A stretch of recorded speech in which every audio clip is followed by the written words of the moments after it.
Okay, text na natuklasan nga na. Siyempre, di ba, tatanungin natin, ano ba nangyari? Bakit nangyari ganitong trahedya? So, lumabas, marami mga violations ng fire code. Okay. For instance, no? Yung pag meron kang empleyado na 40 pataas, kailangan automatic na yung fire sprinkler system. So, 72 po yung patay dito, maliwanag na lampas sa 40. Merong kailangan na fire detection and alarm system, not existing.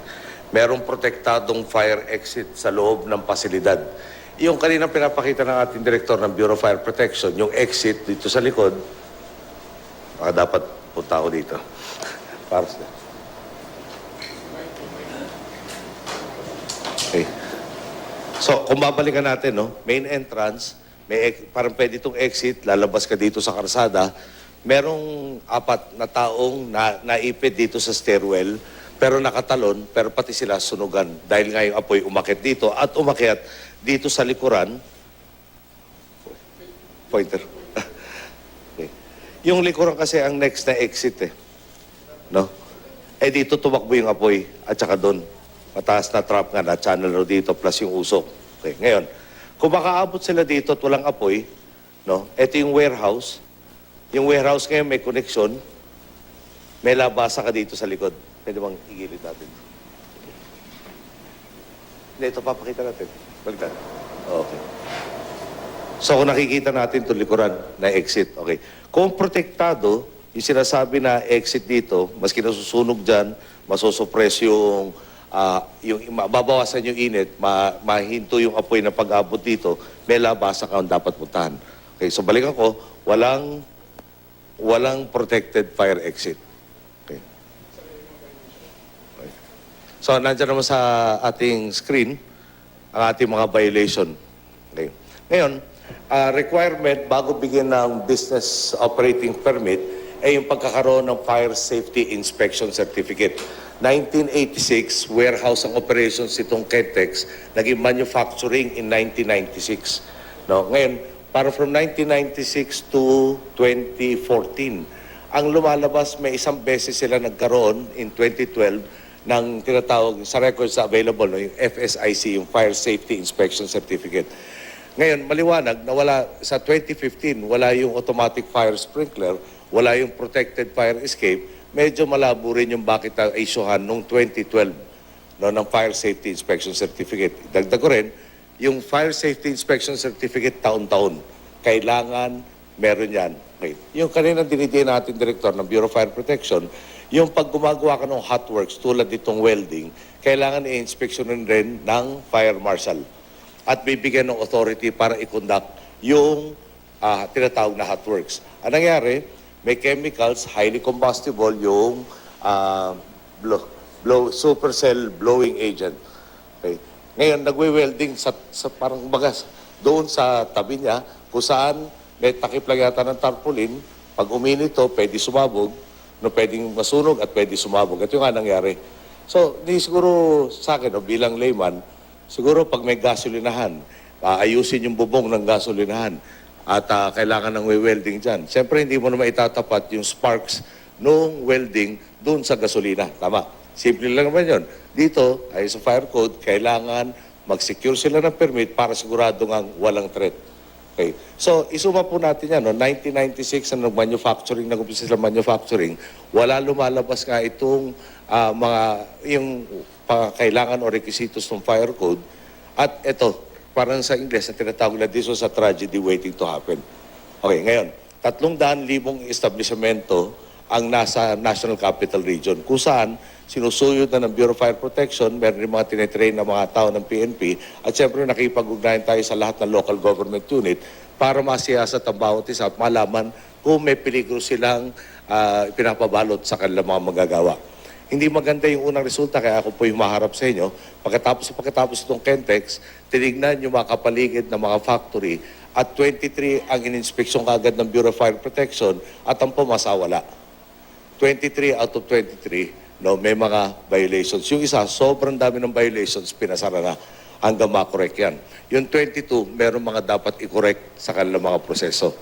Ngayon, kailangan rin natin balansehin yung pangangailangan naman ng trabaho ng kanilang manggagawa. So inutos po natin last week, nung ako po'y briefing tungkol sa pangyayaring ito, na number one, inspeksyonin natin lahat. Titingnan natin yung pinaka-importante mga komponeng dapat na andyan, tulad nung automatic na fire detection system at saka yung automatic sprinkler system dapat na andyan. Siguro dagdag na rin natin siyempre yung protected na fire exits na andyan.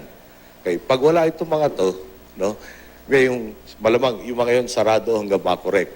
Pag nasarado naman sila, inatasan natin ang DOLE at saka DSWD na tulungan at mga magagawa habang inaayos yung kanilang mga pabrika na meron pang kabuhayan. Okay. Ngayon medyo mabigat po talaga, 300,000 establishmento po sa National Capital Region lang yan, pero marami pa sa ibang mga lugar. Okay. Ang hinahabol natin dito, huwag maulit yung trahedya yan. So, marami hong ginagawang kilos ngayon sa investigasyon patungo sa pagkakaroon ng, sorry, dami ko na pala mic. Patungo sa pagsasampa ng kaukulang mga kaso sa mga nagkulang na hindi sumunod sa mga batas na nandyan na. Okay? For instance, yung local government unit, alam nyo na requirement yung fire safety inspection certificate. Binigyan nyo ng business permit. No? Binigyan rin ng certificate of occupancy na wala itong fire safety inspection certificate at hindi wala na 1 taon. No? Medyo marami-raming taon mula 1996 hanggang 2015. At sa records pong naipakita sa atin, 1 taon lang doon ang meron at yung pagkakaroon ng fire safety inspection certificate na yun, mukhang malabo. Dahil nga, wala yung mga requisitos tulad ng automatic fire sprinkler system at saka ng protected fire escape. Okay. So, makikipagpulong bukas si Secretary Rojas kasama ng ating mga mayor sa NCR para nga paigtingin tong kampanyang to, maharap ako sa taong bayan para paliwanag kung ano nangyari, anong ginagawa natin sa kasalukuyan at naghihikayat na makipagtulungan po sa otoridad para kunyari, mga manggagawa nito, nakita na itong pabrika nila ay wala itong mga requisitos na to, ipaalam kaagad sa local government unit, ipaalam doon sa ating mga fire station, sa PNP, sa DILG, para mapabilis yung proseso ng pagsasaayos nitong mga tanggapan na to para sumunod, no, sa mga batas na matagal nang nandiyan sa ating mga libro. Okay. So, ito ang hinahabol ho natin, no, hindi maulit ang trahedyang to at talaga namang mapagdiinan, no, sa pamamagitan ng mga kasong isasampa, lahat na nagtulong-tulong para magkaroon ng ganitong trahedya. Okay? May requisitos, pwede na natin, hindi pwedeng nabawasan ang mga nabiktima dito kung sinunod lang yung mga batas na matagal nang nandyan. So may mga nagkulang sa kanilang mga tungkulin at yung pananagutin natin. So palapit yata tayo sa proseso ng preliminary investigation para sa lahat. Fact-finding leading to the preliminary investigation, pinamamadali natin yung proseso para naman masigurado makasampa na ng kaukulang kaso at baka biglang mawala lahat ng mga dapat managot dito. Ang DOLE naman po, iniimbestigahan yung mga violations of the labor code. Siyempre, isa sa mga pinapasagot ko sa kanila, tila umano merong manpower agency dito. Ang may may-ari ng manpower agency ay 19 na taong gulang estudyante. So medyo napapag-isip tayo, either napakagaling nitong batang to, na may kapital na siya sa taon na 19, na nag-aaral siya at kaya niyang patakbuhin yung kanyang manpower services. So lahat po nito, makikita natin ang resulta tapos yung fact-finding patungo sa preliminary investigation, patungo ng pagsasampa ng mga kaso. Okay.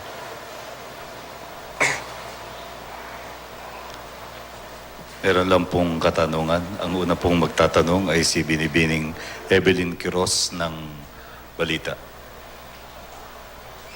Good afternoon, Mr. Good President. Earlier, sabi niyo po ang stage natin is fact-finding pa lang po. So, at this stage, di pa po natin alam kung sino yung mga persons who will be civilly and criminally liable dito po sa insidenteng ito. Nagiging technical ako na fact-finding, no? Pero marami ng facts na na-unearth eh. And the facts itself, for instance, no? Kailangan sa fire code, meron ka automatic fire sprinkler system for an establishment with 40 employees and above. No? This does not have. The Bureau of Fire correctly stated that there was a violation of the fire code, could not issue a fire safety inspection certificate. No, there were people in the Valenzuela city government who gave them a permit and the certificate of occupancy. That is an established fact. Opo. Therefore, the next step will be a preliminary investigation, which is a necessary process under our system of laws leading to charges. Sir, marami nang tinutukoy. Pero I will leave it up to the lawyers under the DOJ and our prosecutorial services to be able to say specifically who will be charged and when. Yes, sir. So parang lumalabas po yung local government po nag-issue without the fire safety clearance. So on the part of the Bureau of Fire, wala ho ba silang liability na pinabaya? Kasi ho, meron din silang trabaho na yearly, mag-inspection din po sila, gaya po ng inutos nyo na earlier na in 300,000 establishments, ay inspeksyonin po nila. Di po ba meron din kakulangan sa parte ng Yung sa records na pinakita sa atin, kaya nga wala silang FSIC, may violation. Ginawa ng BFP trabaho nila in 2014. In-inspect, may kakulangan, in-inform ang kakulangang kumpanya, at saka, ito, pagkaintindi ko, local government unit rin, no? Na, well, hindi naman lang kailangan inform. Kailangan magpresenta ng aplikante yung FSIC. Wala siya na ipresenta, hindi pwedeng bigyan ng permit. O, bakit? So parang yun ang panigurado ng gobyerno na sundin yung mga batas para mapangalagaan yung kapakanan ng manggagawa. So in 2014 and other years, no, kasi pinakita lang na meron silang FSIC was in 2012. At ngayon, humaharap na rin sa investigasyon yung nag-issue noong 2012 na FSIC dahil sa 2015, wala nga yung requirements eh. Clear ba yun? Pwede ko ulitin ha? Yes, sir. 2015, tinignan, meron bang protected fire exit? Wala. Kung wala noong 2015, chances are noong 2012, wala rin. Pero inisuhan na certificate noon. So pinapapaliwanag yun. Nung inimbestigahan ng Bureau of Fire at kanilang mga tauhan, ang sagot sa kanila, kukonsultuhin nila yung mga abogado nila. Which is the right. Sir, last question po. Bali, sabi niyo earlier, you ordered the inspection of 300,000 establishments. Meron po ba kayong mekanismo para kasi po ito mag-i-inspection naman, di ho ba nagkakaroon palagi ng tsansa sa parte. Hindi naman tayo nag-aakusa, kundi para maiwasan po na magkaroon na mauli ng mga padrino, ng lakaran, pakiusap, para ho maiwasan na yung talaga makapag-issue sila. Sana po ma-issue ito base sa mga regular legal requirements, saka yung mga plano, at saka iba pa pong dokumento na Simple ako lang dapat sagot doon sa tanong mo. Dito kakasuhan natin at the end of the day yung mga lumabag ng batas eh. Yung mga magpapalusot, padadaan sa pakiusap, kasama sila doon sa may kasalanan, no? Lalo na pag nagkaroon ng trahedya. So it's again self-interest na ilalagay mo sarili mo na pagkainit-init ang tutok dito, gagawa ka ng sitwasyon na araw-araw nagdadasal ka na sana hindi magkaroon ng trahedya kung saan malalabas yung pinalusot mo.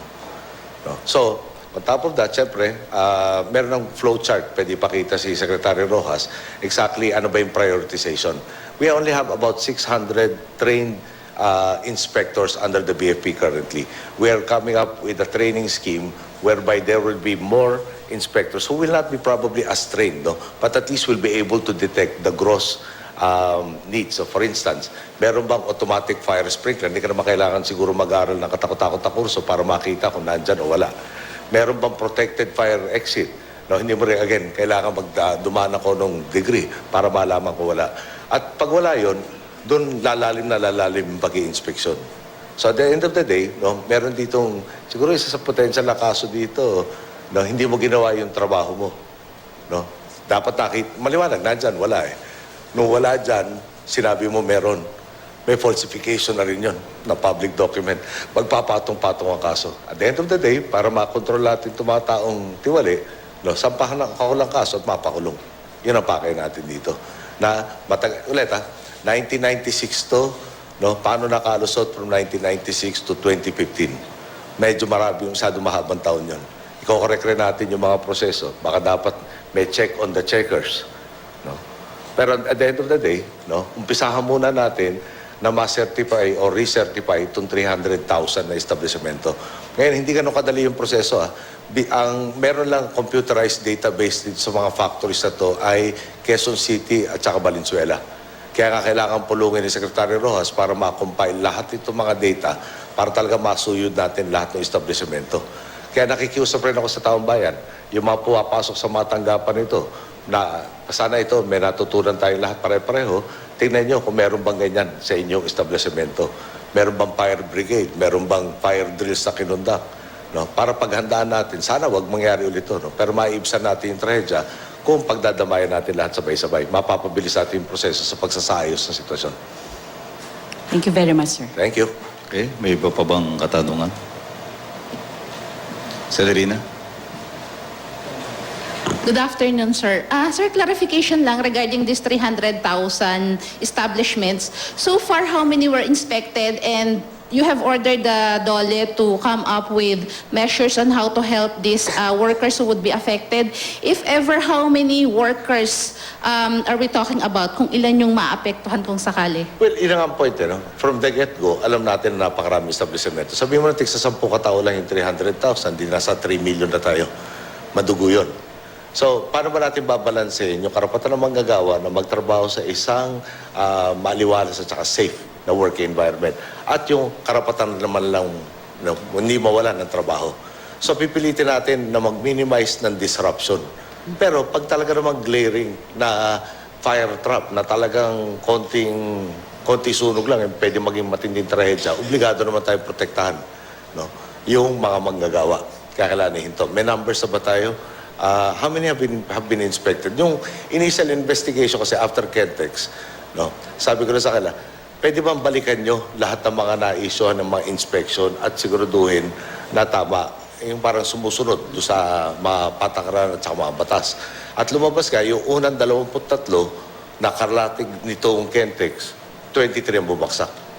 So dahil doon, biglang inisip natin, i-review na natin yung 300,000. So again, pwede paliwanag ni Secretary Rojas kung paano yung flowchart, no?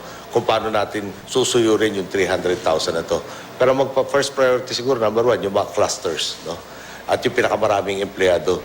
At saka yung parang titingnan nga, records. Kailan ba nagkaroon ng inspection to o nakapasa ng fire safety inspection? Ngayon, number of workers, I don't know if DOLE is ready already with the number of workers. Ulitin ko lang, yung database is not complete. There are only 2 in the NCR who have a complete database, which is, again, Quezon City and Valenzuela. The rest, no, malamang papel, folder, na bubusiin natin isa-isa yan. Sir, what kind of assistance will the government be giving to these employees who will be affected because of this inspection? Well, a whole range, no? Siguro immediate muna dito in daily subsistence, no? But at the end of the day, kung kailangan ng retraining to get to other jobs, pwede rin natin pasukin yan to the help of TESDA amongst others. No? Ngayon, kung pwede naman na sadali-sadali ang disruption nung factory, baka pwedeng walang fire brigade, so madali i-train yung fire brigade, walang fire drill, o di pwede natin pagpatuloy habang nag-go-on-go yung organization ng fire brigade at saka ng fire drills. Pero kung structurally, no, wala talagang fire exit na maasahan, paano natin papatuloy yun? Kung wala talaga automatic na fire sprinkler system, para natin sabihin, pwede kayo magpatuloy sa inyong hanap buhay. No? So ulitin ko lang, no? Tingnan nyo ito, parang in a sense, worst case scenario. May flammable material ka, magwe-welding ka, tapat ng flammable material, na pag napainit ka, highly combustible, at saka may tendency mag-explode. No? At parang nandiyan yung batas eh. Sinunod lang sana yung batas, pwedeng na-mitigate itong tragedy to. Pero ang dami nagpalusot, dami nag-shortcut eh. Meron tayo 72 patay ngayon. Sana hindi sila patay. Ngayon, nakita na natin, parang ginising na tayo lahat na medyo yung bawat kumpuni ng gobyerno, tila hindi ginagawa yung dapat. No? O may mga kumpuni na hindi ginagawa yung dapat. Kailangan natin ilabas yung latigot, sabihin, oy, meron kayo obligasyon. At kung pinagpabaya kayo sa obligasyon nyo, may kakulang parusa. Sir, last on my end. Do we have any timeline as to when we could finish all of these inspections? And how about those in other urban areas outside Metro Manila? Do you have any directives to ensure na similar incident won't happen? Well, ulit yung pag binusisi mo buong lahat requisitos ng fire code, baka naman, gano'ng katagal, Director Barayuga, to inspect, yung very thorough inspection, 2 days? Ang target po natin ngayon, sir, ay 2 establishment lamang sa isang araw sa bawat team. inspection. Sa bawat team, sir. Na 2-man team. Yes, sir. Pero baka babawasan nyo kailangan inspeksyon din nila para doon sa pinaka-importante, para mapabilis ka yung pagsiyasat sa lahat itong mga firm ito. Ngayon, siguro bigyan mo ako ng 2-3 buwan, pwede na kita bigyan ng progress report. Okay. Thank you. Thank you. Okay, Alden Monson ng Business World.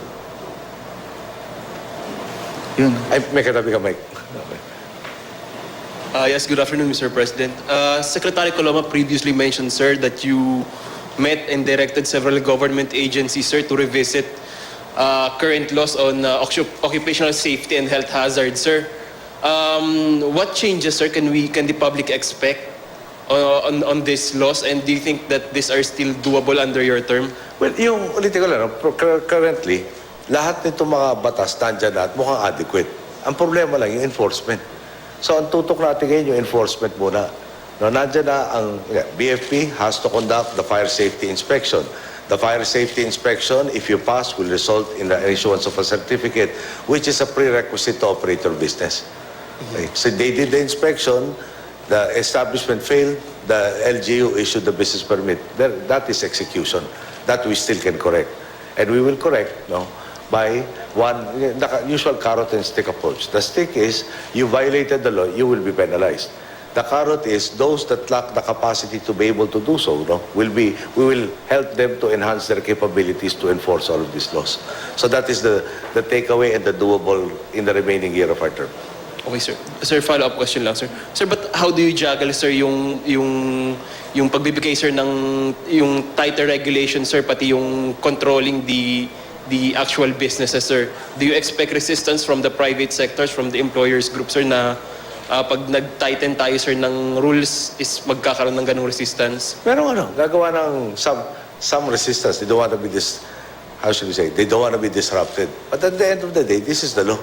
And there is no law that grants them an exemption from adhering to this law. And all of these safeguards, especially as far as the workers are concerned. Okay? So, ulitin lang natin ito, no? Think of any business who will say, hindi namin kailangan ng fire exit. Hindi namin kailangan ng fire drill. Hindi namin kailangan lahat ito. No? I don't think any firm will say something to that effect. But at the same time, no, this encapsulates a lot of the problems currently. No? And it helps us to focus on what to do with everybody else. Kaya, kung meron man tayong fault dito, meron concept sa gobyerno tinatawag na presumption of regularity. We assume, no, and we presume that all of the entities that were tasked by various laws to carry out their functions were carrying out their functions in the absence of information that said the otherwise. This tragedy shows us that in the case of the issuance of these business permits, there was laxity in issuing. They actually had no authority to do so. They did so, and there are people who died because of their lax enforcement of the existing rules. Then they have to answer for that. Okay, sir. Sir, final question on my part, sir. And I just need you to say this, sir. Sir, what is the position of the administration, sir, on criminalizing violators of these rules, sir? Kaya nga meron tayong preliminary fact-finding, preliminary investigation leading to the filing of charges. And the charges have the nature of a criminal action. Hindi administrative action to. No? One of the charges that is being studied, no, is reckless imprudence resulting in homicide. Multiple homicide. Okay, salamat. Ang susunod po ay mula kay Florante Rosales ng DCRH. Mr. President, magandang hapon po. Most of the workers na namatay po ay mga contractual. And do you have any instructions sa DOLE or sa institutions natin like Congress na pag-aralan po itong labor contractualization law natin para hindi naman ho maging biktima ulit yung mga susunod natin kababayan? Can I ask the Secretary of Labor to respond? Yes, who sir. is the expert? Mike. Mr. President, meron na pong pending bill criminalizing po yung violation po ng occupational safety and health. And because of this incident, it's being prioritized by the Labor Committee in both houses of Congress. Sa Labor Code din po, pag mga underpayment or failure to pay the necessary wages and benefits other than double indemnity, may basis din ho to file criminal action. Hindi lang po administrative liability. Yun pong doon sa subcontractor na i-turn out na hindi naman po siya registered, inaaral din po yung posibilidad na filean ng criminal case dahil wala naman po siyang basis to recruit. And he was able, the CJC was able to recruit, and the workers that they recruited were deployed to Kentex. So yun po yung aspeto, both administrative and criminal. Linda, para clear lang. Since he was not authorized to recruit, when he recruited, is he an illegal recruiter? Hindi po, sir. Prohibited. Labor-only contracting po ang... Labor-only contractor po siya, LOC. Okay. Iba po sir yung Okay. sa overseas employment na kilalang kilala na pag walang ehensya, labor recruiter. Sa domestic naman po, kung subcontractor siya, ang tawag po ay labor-only contractor na prohibited po sa batas. Bawal po yun. Okay. So, do you have any instructions, sir, sa Congress to pass fast track or maging priority bill nyo yung Sinabi na nila, no? There is an impetus, they're prioritizing it. Tsaka, I think Congress will resist the phrase, I instructed them to do this or that. Okay, sir. No? Mga sensitive yung ating mga kaibigan dyan. Thank you. Gusto ko lang pagdiinan, no? At para hindi mamiss. Nagkaroon ng Kentex, tingnan natin, baka may mangyaring Kentex pa. So sa paligid lang nila, another 23 establishments were checked. And I'd like to emphasize, 23 in inspection, 23 bumagsak. 100% ang bumagsak. No? Kaya talagang yung impetus na paspasan natin ng pagsisiyasat lahat ito para siguraduhin natin mabawasan o mabawasan yung panganib sa ating mga gagawin. Napaka-importante. Yun ang priority ko. Thank you very much, Mr. President. Thank you, Brother. Huling tanong po mula kay Alex Calda ng DCMM. Good afternoon, Mr. President. Kung meron pa pong preliminary investigation na isasagawa, meron po ba tayong timetable o target date na para kung kailan may papile yung kaso doon sa mga dapat managot sa nangyari? Salamat po. Siyempre ko, kung masusunod, kahapon sana, no? Pero may mga proseso, may mga mandato na pasasagutin, may reglementary period kung ilang araw para sumagot doon sa paratang, pag-i-issue ng counter affidavit, meron ng reply doon sa counter affidavit, lahat po niya nasa rules of court, no? Na kailangan natin sundan dahil tayo tagapatupad ng batas. No? So, bibigyan natin dapat yung karapatan, yung mga akusado, na mabigyan sila ng pagkakataon pagtanggol na sarili nila. At yun, obligasyon din natin. Thank you, sir. Thank you. Okay? Maraming pong salamat, Ginoong Pangulo. Maraming Maraming pong salamat sa inyong lahat. At yan po ang press conference sa Malacanang halos 3 linggo matapos ang malagim na sunog sa pabrika ng tsinelas sa Valenzuela City na ikinasawi ng hindi bababa sa 72 trabahador. Ayon kay Pangulong Noynoy Aquino, sasampahan ng kaso ang mga nagkulang sa tungkulin kaugnay ng sunog sa pabrika ng Kentex Manufacturing Corporation. Marami raw paglabag sa fire code ang pabrika ng Kentex. Batay sa investigasyon ng Bureau of Fire Protection o BFP, at ilan riyan ang kawalan ng protected fire escape, fire sprinkler system at ng fire detection system. Dahil dito, kinwestiyon ni Pangulong Aquino kung bakit na-issuehan ng business permit ang pabrika, partikular na noong 2012. Pero ayon sa Pangulo, ginawa raw ng BFP ang trabaho nito dahil hindi naman daw nito in-issuehan ng certification ang pabrika noong 2014. Pero ang local government unit daw, binigyan ng certification of occupancy ang pabrika. Iniimbestigahan na rin daw ng Department of Labor and Employment o DOLE ang mga paglabag ng Kentex sa mga batas paggawa. Dagdag pa ng Pangulo, sinusuyod na ngayon ng BFP ang tinatayang 300,000 establishmento sa Metro Manila. At sa unang 23 establishmento na ininspeksyon ng BFP, wala raw ni isa ang pumasa sa safety standards at isa sa mga riyan ay puwersahan lang ipinasara. Inatasan naman ni Pangulong Aquino ang DOLE at ang Department of Social Welfare and Development na tulungan ang mga manggagawa ng mga establishmento na maaapektuhan ng inspeksyon.